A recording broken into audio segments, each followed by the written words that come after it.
Alors, nos amis DI et DE, comment les reconnaître? Comment distinguer un sauveur identité d'un sauveur groupe?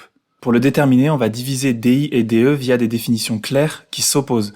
Et donc on aura tendance à être soit l'un ou soit l'autre. Et on va commencer par le style d'expression qui en est un bon exemple. Les DE vont avoir tendance à ramener la conversation vers l'autre, à agrémenter celle-ci de perspectives externes.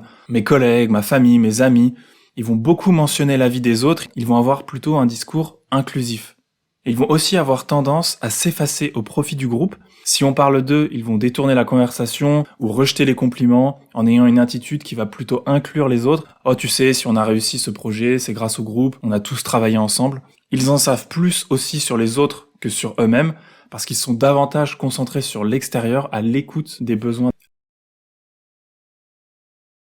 And it is not lost on me that at this moment, there are some little girls watching as I become the first Black woman to be given this same award. So I want tonight to express gratitude to all the women who have endured years of abuse and assault because they, like my mother, had children to feed and bills to pay and dreams to pursue. À l'inverse des DE, les DI vont plutôt ramener la conversation vers eux-mêmes. Le DI va se rapporter lui-même, ça va être le moi-je, et il va très peu parler des perspectives externes, ou s'ils en parlent, c'est depuis leur propre point de vue. Tout est à propos d'eux-mêmes.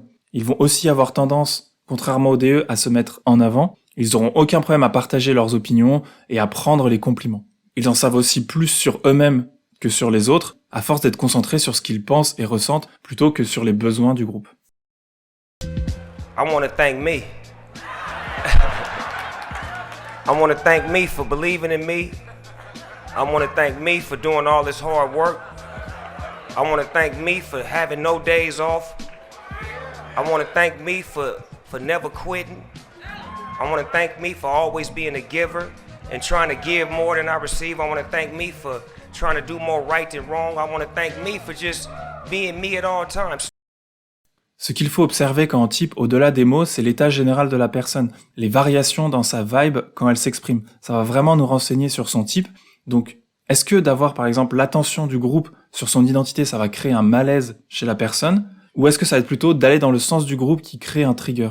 Le DI et le DE, comme ça regroupe les fonctions de décision, les questions à se poser plus généralement, ça va être autour de choisir et de trancher. Qui est l'autorité quand il s'agit de décider? Qui a le dernier mot? Est-ce que c'est soi ou les autres? D'un côté, on aura les DE qui vont plutôt se dire « je m'occupe des autres et les autres s'occupent de moi ». C'est un peu l'idée de « un pour tous, tous pour un ».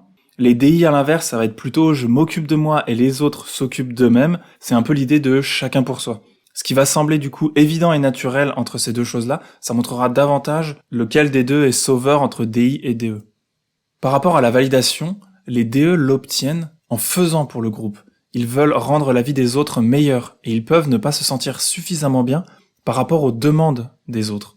Les DI obtiennent leur validation via la construction de leur identité, dans l'espoir d'inspirer les autres, et peuvent parfois ne pas se sentir suffisamment bien selon leurs propres standards.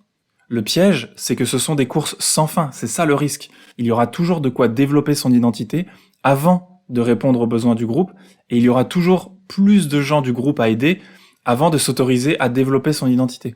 Donc observer ce déséquilibre, qu'est-ce que la personne va avoir tendance à négliger, soi ou les autres?